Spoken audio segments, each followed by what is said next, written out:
you live in a money pit. Money pit. If your basement needs a pump or your place looks like a dump, you live in a money pit. Money pit. Pick up the telephone, fix up your home sweet home by calling 888 Money Pit. The Money Pit is presented by Quickcrete Fast Setting Concrete and Home Advisor. Now here are Tom and Leslie. Coast to coast and floorboards to shingles, this is the Money Pit Home Improvement Show. I'm Tom Kreitler. And I'm Leslie Segretti. And why are we here? We're here for you. If you are a DIYer, you're in the right place. But if you are a direct-it-yourselfer, you're also in the right place. Whether you're a do-it-yourselfer or not, whether you're somebody who takes out the tools, buys the wood, buys the paint, does it all, or whether you're somebody that picks up the phone, sometimes that can be the smartest thing to do, or goes online and gets some professional help. Whatever skill level you have, whatever project you want to tackle, we would love to be your project helpers, your consultants, your coaches to help you get it done right. Call us right now with your home improvement question at 1-888-MONEY-PIT, 888-666-3974, and we will get to it. So coming up on today's show, if you are feeling like your home could use a boost in its cooling power, a window AC unit might be the solution. We're going to have some tips on how to find the right size unit for your house and how to avoid a key installation mistake that drives up cooling costs all across the country. And also ahead, there's an old saying that good fences make great neighbors. That's if you can get the fence built. We're going to have some tips to make that project a heck of a lot easier. And going green can help you save energy, but a new survey shows it can also bring you more green when it comes time to sell your home. We'll share these eco-friendly features. But first, we want to know what you are working on this summer weekend. Whatever it is, indoors or out, we're here to lend a hand. The number here is 1-888-MONEY-PIT, 888-666-3974. Let's get to those questions. Leslie, who's first? Mary in Texas is on the line, has an issue with the tub. Tell us what's going on. We have a bathtub that we've had plumbers out and they can't even seem to get it unstopped. They think that it would slowly, if you took a shower in there, would slowly go out that day. But then it stopped up and it was going so slowly. We called a big company here, plumbing company, and the guy came out and checked it, and he couldn't get it unstopped. He thinks it's in the P-trap, but he checked the line. The tub is on the back of the house. About 2 feet from that is the clean-out.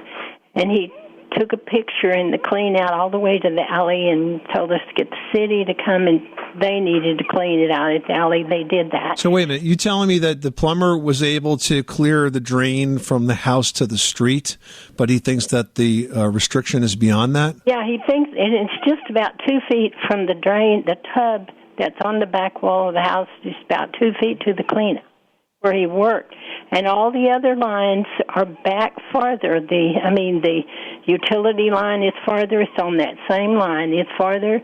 The sink and the vanity area and the commode works just fine. It's right by the tub.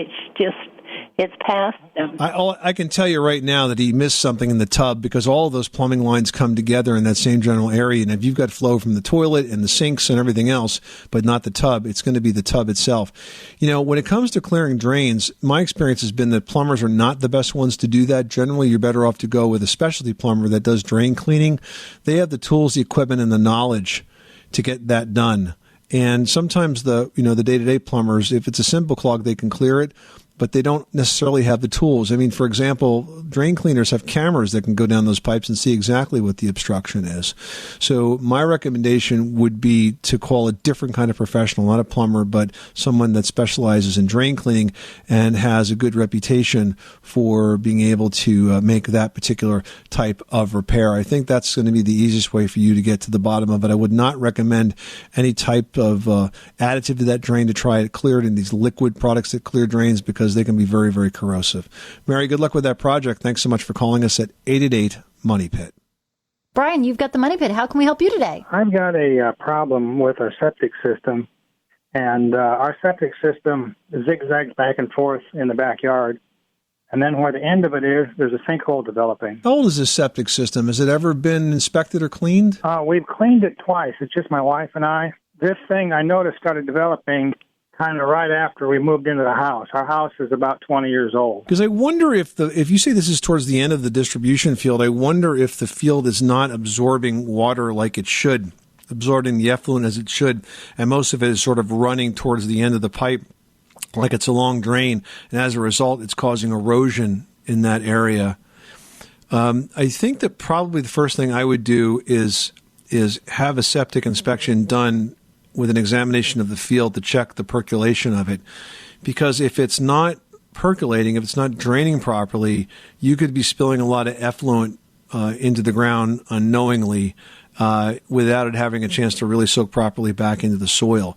I think what we're hearing here is a potential failure of your septic field more than a problem with a sinkhole. I suspect that this is erosion that you're seeing. Okay, it's not just a matter of dumping a bunch of dirt in there and covering it up. No, I mean, that would fill it up again, but I'm afraid it would probably wash out again. So that's kind of what I would lean to, is having that field inspected and just getting a sense. Listen, you want to find out now. I mean, you don't want this thing to fail at the least opportune time. And if you find out early, at least you can plan a replacement if you have to. Brian, good luck with that project. Thanks so much for calling us at 888-MONEY-PIT. We know you think about home improvements at the weirdest times. I know I do. Sometimes I get an idea and I've got to wake up and jot it down before I forget, even in the middle of the night sometimes. So you don't forget, You know, and when that inspiration comes to you, when that idea, when that question comes to you, no matter what time it is, even if it's in the middle of the night, we actually have our call center standing by to take those questions. If you're not in the studio, which we won't be if you call at 2 a.m, but whenever you do call, our screeners will take the question and we will call you back, because that's how important this is for us. We want to reach those that need the help with their projects. Call us now at 888-MONEY-PIT, 888-666-3974. Heading to Arizona with Yvonne on the line, who's got a stinky bathroom sink. Gross, Yvonne. What's going on? Yeah, so it doesn't happen all the time, but every once in a while I'll be running the water in the bathroom sink and this foul odor comes out of the drain. So I'm wondering what could be causing that. Usually it's bacteria. You get bacteria that will decay in those drains, and it will cause what's called a biogas. And the best way to clean this is to really take the drain completely apart. That's the trap that's underneath that. And to really do a good job of scrubbing it clean. I would use some oxidized bleach for that as well. If you can get that super clean, that will kill the bacteria. And if you can even plug the pipe and sort of fill it up with some of that bleach solution, that will also kill the bacteria that's in there. And I think you'll find that if you can deal with that biogas, that it'll start smelling a lot better. So I have to actually scrub it? I can't just pour some bleach down there? No, you definitely need to scrub it. And that's why you probably want to take it apart from underneath the sink cabinet. It's probably going to have a trap, the U-shaped pipe. If it doesn't, by the way, that's the source of your problem, but I'm sure it does. Take that trap apart and then really scrub the inside of that with some oxygenated bleach. And I think that will kill that bacteria, and then the biogas will go away. Okay. Sounds like a lot of work, but I'll certainly give it a try. Hey, we never said it was going to be easy. But we will say it'll work. Is, it seems like. All right, Yvonne, good luck with that project. Thanks so much for calling us at 888-MONEY-PIT.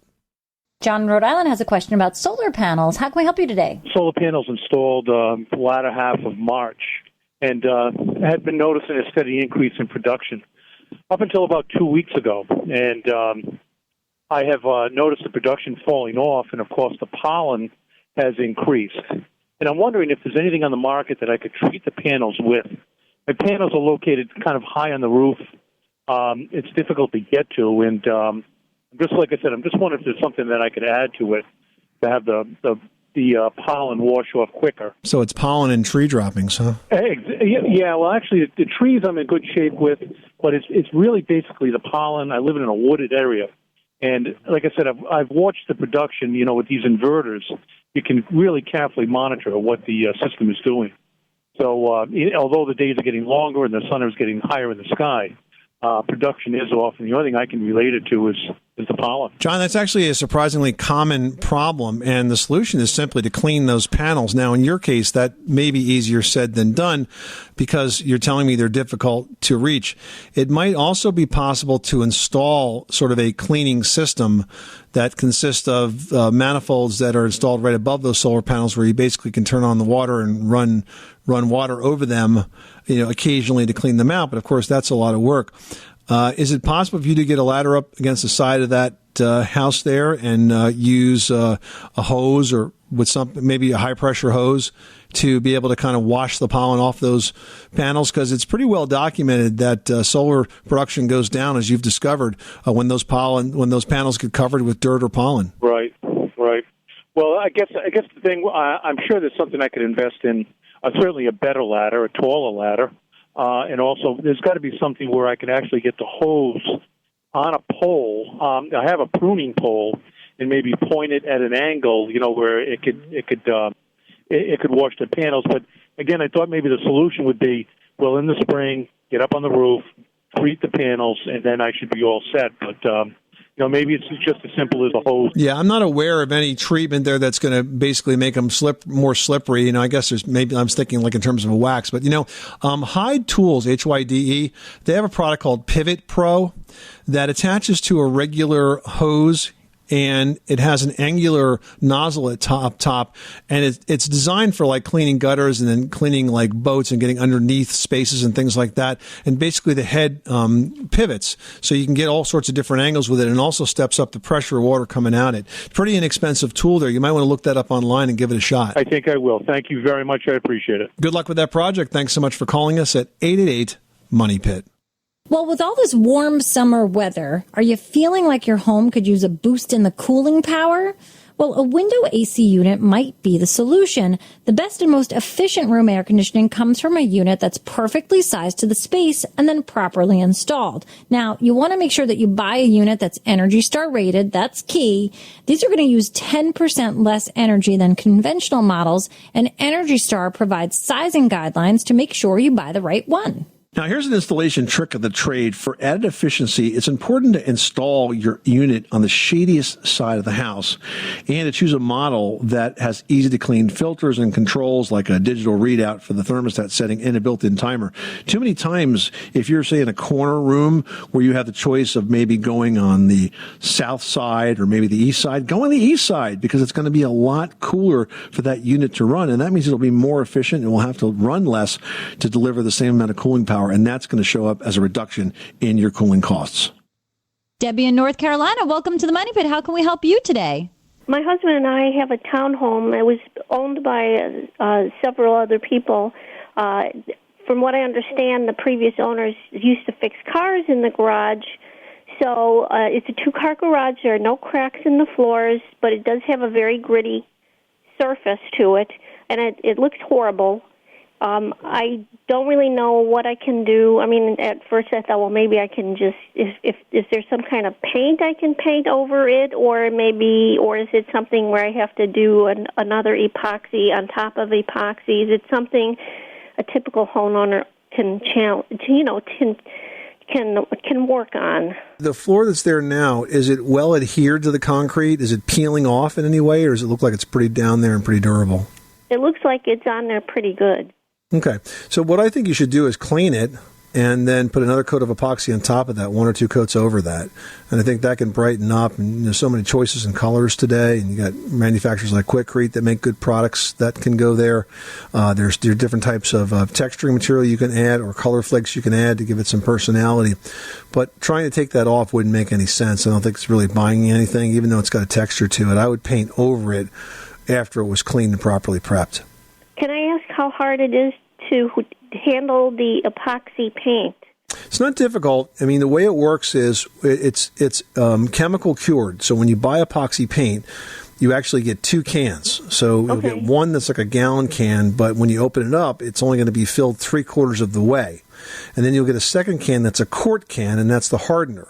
So the first thing you do when you open up the gallon can and the quart can is you mix them together, and that becomes the paint that you're working with. Now remember, though, once you start mixing them, the clock starts ticking, and you're only going to have, probably, I guess, maybe 2-3 hours to use up. But it won't take that long because you're going to be applying it with a brush first on the outside perimeter, and then a roller, and then you kind of work your way out of the garage. And as you apply it wet, then they'll give you these color flakes that you kind of shake over it to give it that personality. They stick in there, and you just keep moving. And I would do like a 4-foot strip wide strip all the way down. Then I would put my color flakes in. Then I would do another 4 foot and another 4 foot, and pretty soon you'll be right out the door. It's really not that hard to do. The key is just to be organized and to prep it properly so that once you actually mix up the paint, you're good to go. And then don't paint yourself in a corner. Yeah.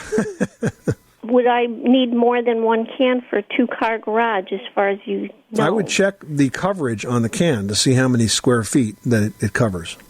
Yeah, a gallon usually does 400 square feet. So realistically, it's something I can do in a day, in that couple of hours? Absolutely. Oh, yeah, for sure. Yeah. Mm-hmm. Okay. All right, well, that sounds great. I really was afraid it was going to be a lot harder than that. Dive in, Debbie. The water's fine. Okay. All right, thank you. All right, good luck with that project. Thanks so much for calling us at 888-MONEY-PIT. Thank you. Bye-bye. And once Debbie tackles that, who knows where she'll go, right? I mean, this takes one project to kind of get your confidence up, and away you go.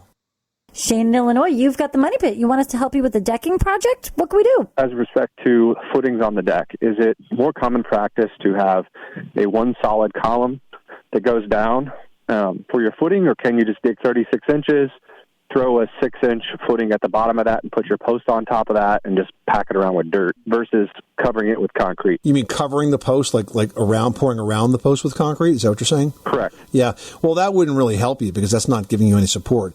The idea of the footing is to get it down below the frost line. So, yes, if you dug down to 36 inches and you set any kind of a small concrete pad down there, you would be fine by putting the post on top of that and going up. Now, the other thing that you could think about doing, and I like these, there are precast footings that are out there that are kind of like almost pyramid shape. They're very tall, almost not a pyramid, more like a tower. And they're about 36 inches tall, maybe 40 inches tall. And they have a bolt that sticks out the top of them so you can put your post dog right on that. And you can dig your hole and drop this right into the hole. What I like to do is put maybe a shovel full of stone in the bottom of the hole, make sure it's tamped really well, and then drop my footing on top of that. And this way my post ends up above grade. I don't like the idea, even though it's pressure treated, of sinking the wood in the ground. Yeah, I agree. Because eventually it's going to rot. So I like to keep it above ground. That's why I use those types of posts. And then the third way you could do this is with something called a sonotube. You know what that is? Yeah. Yeah, it looks like a paper towel roller, roll, but it's 12 inches in diameter. And yeah, you cut that to be about 40 inches, set that in the hole. You can go ahead and backfill around it, put a little stone in the bottom, and then fill it up with concrete. Now you could mix up, something like Quikrete in the red bag is good for this. You can mix it up and drop it into that sonotube. It'll be hard inside of an hour. And you can start building right away. All right. Well, great. Well, thank you for your help. Yeah, you're welcome. Good luck with that project. Are you going to get it done and then soon enough to enjoy it this summer? Possibly. We'll see. All right. Well, good luck. Thanks so much for calling us at 888-MONEY-PIT. Thank you. Well, it used to be that working with concrete for small projects like setting a fence post was a hassle. You had to buy all the raw materials. You had to mix them up, probably using tools like your garden wheelbarrow and garden hoe, and then clean off those tools before the concrete became permanently encrusted to the surfaces. Now, Quikrete has made that a lot easier with their fast-setting concrete in the red bag. It's a special blend of fast-setting cements, sand, and gravel that are designed to set in approximately 20 to 40 minutes. And here's why this makes the whole process of these small projects a lot easier. Let's say you were setting a fence post or a mailbox or something of that nature. What you can do is just pour the dry mix right out of the bag into the hole around the post. Set that post. When it's perfect, just add water and it'll be solid in like 20 to 40 minutes. So you don't have to mix it outside of the hole. You put the dry stuff right into the hole, add water, and you're good to go. Quikrete is available at home improvement retailers nationwide. Look for it in the red bag and learn more at quikrete.com. 888-666-3974. We'd like to learn what you want to tackle for your next home improvement project, so give us a call. Now we've got Steve in North Carolina on the line with a roofing question. Tell us what's going on at your Money Pit. Many years ago, my wife and I moved into a very small cabin way out in the woods, very wooded, so there's a lot of, every fall, a lot of debris and leaves and such. And we built onto the cabin a nice 12 by 12 bathroom with a flat roof. And that was not really my idea. That was a buddy just said, this is the way to go. We are now, and granted, it's given us good service. We did that in 1995. but now it is, with these last monsoons we've had here in North Carolina, we have leaks. And I guess my question is a flat roof a good idea anyway? And then what are the pros and cons of a metal versus shingle roof? Okay, so first of all, is a flat roof a good idea? Well, depends on your perspective. Look, there's a lot of commercial buildings that have flat roofs that last a long time, but they're also very, very well installed, and they don't have any leaks as a result of that. I will say that a flat roof is one of the leakiest roofs, generally speaking, because very often when they're put in residential homes, they're not put on by pros. And certainly, since you have a flat roof that's 20 years old, that's really, really old. I'm no pro, but yeah, I put it in. Yeah, 1995. I mean, you're talking 20 years ago, and that's a really old roof at this point in time. It would be old if it was a pitched roof. It's really old if it's a flat roof, which generally lasts about half that time. So it's time for a new roof. Your options are to put another flat roof on it, which there's nothing wrong with that. The new materials today, especially the torch down flat roofs, work very, very well. I just put a flat roof on my house. But what I did before I put it on, though, is I added a slight pitch to it. You can buy foam underlayment that basically will give you a slight pitch to a flat roof, and that helps the water run off, because you really don't want anything that's flat. You really want to have something that's got at least a low slope to it. So if you add a little bit of slope to it and then put a new torch down roof on it, it should be fine. You asked about metal. Metal is certainly an indestructible roof, and if that's something you're considering, I would also encourage it, because if you put a metal roof down once and you do it right, you're not going to have to do it for 100 years, and then who cares, right? Cost analysis. I mean, is a metal roof, and I've sort of looked at it, but is a metal roof more expensive than a shingle? Or it is, isn't it? Oh, yeah, it's about 4 or 5 times as expensive, so it's very expensive comparatively speaking. Is that labor, or is it really the material? It's both. So if you're going to do it yourself, you're going to save some money, but it's really the kind of thing that's kind of tough to do yourself unless you really have some experience working with metal. Okay, great. And one request, I've said it before, I'll say it again. I wish your trailer music, just let it play. We're going to have to put we'll have to put the entire theme music online for those that care to listen to that. I wish you would. We love your show. Thank you. All right. Thank you very much. Appreciate that. Now we've got Darlene in South Carolina on the line who's dealing with a dishwasher situation. What's going on over there? Whenever you turn it on pots and pans, it fills up and then it stops. Does nothing. And you can turn the knob around to the different cycles and everything, and it does nothing. Have you checked the float, which is in the bottom of the dishwasher, to see if maybe it's become clogged? No, I didn't know that was. Yeah, because if it's clogged, it might think it's it might think that it's about to overflow, and it might shut the machine off. So on the bottom of the dishwasher, take a look at the float, and it'll move kind of up and down. It'll pop up and down a little bit, and a lot of times it gets like filled with like food and grime and stuff. And if you clean it out, that might just be the thing to do it. And here's a little trick of the trade. If you're trying to clean out food from places you really can't get to, you can use a wet-dry vacuum for that. It'll sort of draw it right out. Oh, okay. That I have. There you go. Good luck with that project, Darlene. Thanks so much for calling us at 888-MONEY-PIT.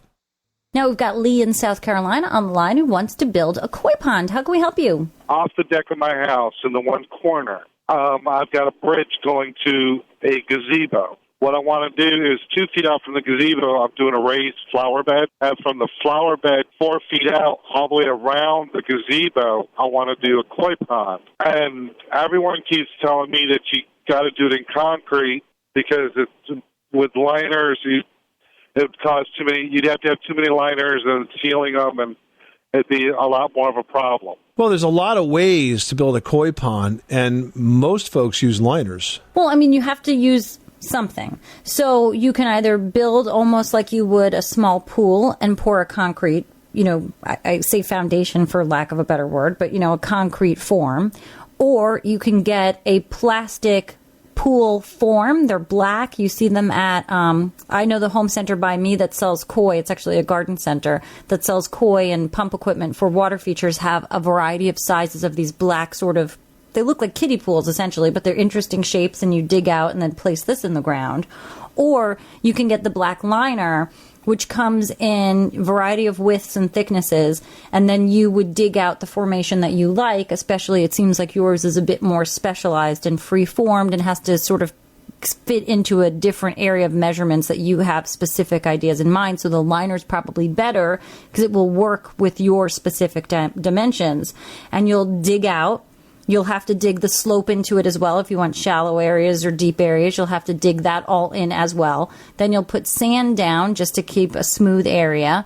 And then you'll put the liner in. And it sort of, when you put the water in, will start to take the shape of that area. And then what you'll have to do around the top on those edges is you'll have to use all natural rocks and large stones to hold that down and hide all of that lining. But there's no reason why you can't use a plastic liner. Okay. All right. Thank you. Good luck with that project. Thanks so much for calling us at 888-MONEY-PIT.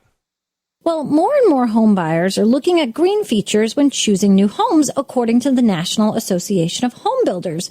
But how does this trend carry over for those of you who already own, or maybe you're looking to buy existing homes? Well, you can add value to your home while using very environmentally friendly products and materials. So, for example, you can choose paints that are labeled as containing low volatile organic compounds, or VOCs. These paints don't give off the gas or produce the noxious smells. And you can also choose appliances that are extra efficient. Now, you can also use natural enduring materials such as stone, quarry tile, and brick instead of something that's less durable or even a synthetic material. You want to make sure that you use eco-friendly light bulbs and install occupancy sensors in rooms that'll turn those lights off and on automatically, and change out any older fixtures for WaterSense certified plumbing fixtures, and that's going to help you save a ton. And then think about stuff like renewable flooring. Sources like bamboo work very well, or using native plants and shrubs in your landscaping or your lawn. And then finally, I have one suggestion when you get ready to put the house on the market, and that is to make a green home inventory where you list all of the energy efficient and eco-friendly sort of features and benefits of living in your house. This is going to be something that you can bet that no other home for sale in the area, which you'd be competing against, is going to have. It really positions your house in a very good light. Jim in Pennsylvania is on the line with the Money Pit and needs help with a tiling project. What can we do for you? We live in central Pennsylvania, but my wife and I just bought a house out in Arizona for our retirement, and the house has all travertine tile in it, except for the living room and a couple in the master bedroom. So we don't really know anything about how to care for it. But when we were there the last time, this past time to set things up, my wife commented on how the tile looks so dull and everything. So we were wondering, if you folks would have a recommendation as far as whether we should have it refurbished or just have it cleaned, and if so, what we should use on travertine tile, because I'm pretty sure there's specific products you shouldn't use. So we just needed some recommendations. Jim, you're right. You do need to use products that are specifically designed for the material that you're cleaning, which in this case is travertine. There's a good website that has a number of these products all together. It's called stonecare.com, and the product there that I've used is called Marblex, Marbalex. And Marblex is designed specifically for travertine, and it's basically a streak-free product that is going to do a good job of cleaning it without staining it further. Yeah, or damaging it. Some of the products can pit it, so you have to be really careful. Yeah, like I said, my wife noticed it just kind of looked dull. So the house was built in 2005, so it's not an older, it's a relatively newer house, but the tile does look dull even to me. So we're not exactly sure how it's supposed to look, because like I said, this is our first experience with travertine tile, but the floors do look somewhat dull, so we didn't know whether we should have it, refurbished with that, with those buffing compounds and stuff, or whether it just needs a good cleaning. Well, I would give it a good cleaning and do as much yourself as you can. There are cleaners and polishers that you can apply yourself. Of course, if you have a professional come in, they could really do a great job and stay with you a little bit longer. I don't see any reason why you might not want to try it yourself. Yeah, well, we'll give it a shot. Like I said, I was looking for a product, and you gave me one, Marblex, you said? Is that what? Marblex, yeah, it's on stonecare.com. It may be elsewhere, but I know it exists on that website. Very cool, very cool. By the way, I listen to your show every Saturday morning on my long walk, so not only am I getting great advice, but I'm getting in shape to your show, too. So Great. So, yeah. Glad to take this with you. Kudos to you guys, but you got a really great show. Thanks, Jim. Appreciate it. All right, Jen posted a question, and she writes, do you have any specific suggestions on painting stucco after you make repairs? You know, painting stucco is pretty much the same, Jen, as painting any masonry surface. I would consider using an oil-based primer first and letting it dry, making sure not only the repaired surface, but the rest of it is properly cleaned before you do that. Now, if you do use a pressure washer, since stucco is going to soak up a lot of water, it's very hydroscopic, it's like a sponge, make sure you let it dry really, really well. I would pressure wash it one day and then wait a few days of good weather for it to really dry out before you go ahead and paint it. You also could consider restuccoing the foundation after that stucco is patched so that the color is consistent. The advantage there is that you won't have to repaint the whole thing. But either way, once you fix up that deteriorated area, painting it is definitely a pretty easy DIY project. All right, now we've got a question from Rashonda in Maryland, and Rashonda writes, what, if any, maintenance does a refrigerator need? Mine's only a few years old, but when I happen to be cleaning around it, I notice the back feels a bit warmer than I think it should. Well, you know, Rashonda, the back of the refrigerator is where the evaporator side is of the cooling coil, just like you might have, say, a window air conditioner that blows warm air outside your house. That's part of the refrigeration process, so being a little bit warm like that is not unusual. Just make sure that you don't have it pressed flat against the wall. Leave a little air circulation to make sure it doesn't get too terribly warm. Now, Rashonda, once it's all clean, you can keep some vanilla in the refrigerator, like a real vanilla bean, to keep up a nice scent, or even a box of baking soda. Just pop them in there. There's like a little piece you can peel off, and it'll be nice and fresh. Well, if you've ever purchased a custom upholstered headboard, you know that they can be pretty darn expensive. It turns out, though, making one your own doesn't cost a bunch of money, and it's a pretty easy job to tackle in a surprisingly short amount of time. Leslie's made many of these and has some tips on how to get yours done in this edition of Leslie's Last Word. Leslie? Well, your bedroom should be a refuge of peace and tranquility, and having a well-designed space can help you find that peace that you desire. Now, a great bed is a fantastic starting point for the decor of your room, and upholstered headboards really add a thoughtful, classic design element, and they can completely change the look and feel of any bedroom or guest room. And here you go, guys. It's actually not a hard project to do. Now, we've got the full step-by-steps on moneypit.com, but let me just talk you through it a little bit here. If you want to do a super simple one, decide the size of your headboard, have a piece of plywood cut to that size, or MDF, whatever you like. Then you wrap that in some batting or some foam, or both, depending on the thickness and firmness and style you're looking for. And then you can simply just wrap some fabric and staple along the backside. Just keep it nice and smooth. Watch your corners. And then you have a really simple one fabric headboard, and it looks fantastic. And now you can attach them to the wall with a cleat, where you sort of take a piece of lumber and cut it at an angle. So one side goes on the wall, one side goes on the back of the headboard, and they lock together and really hold it well. Remember, though, to add like little blocks on the bottom so it doesn't lean back toward the wall. It's all nice and flush. But if you want to get a little bit more creative, you can cut that plywood to a different shape, make an interesting style along the top. You can add some, what are those called? Nail heads. You can add some decorative nail heads or trimming to really dress up that headboard. Once you get started and see how simple it is, I guarantee you, I would say half of your bedrooms, maybe more at home, will have one. There you go. Yeah, well, you get the project going, especially if you did it for one of your kids. All the kids are going to want to have the same sort of treatment. This is the Money Pit Home Improvement Show. Coming up next time on the program, do you have a motion detector? Well, if not, why not? They are easy to install. They're affordable. Some are even wireless, so they need no wiring. And all in all, they're a great deterrent to burglars and unwanted pests. We'll explore all the options on the very next edition of The Money Pit.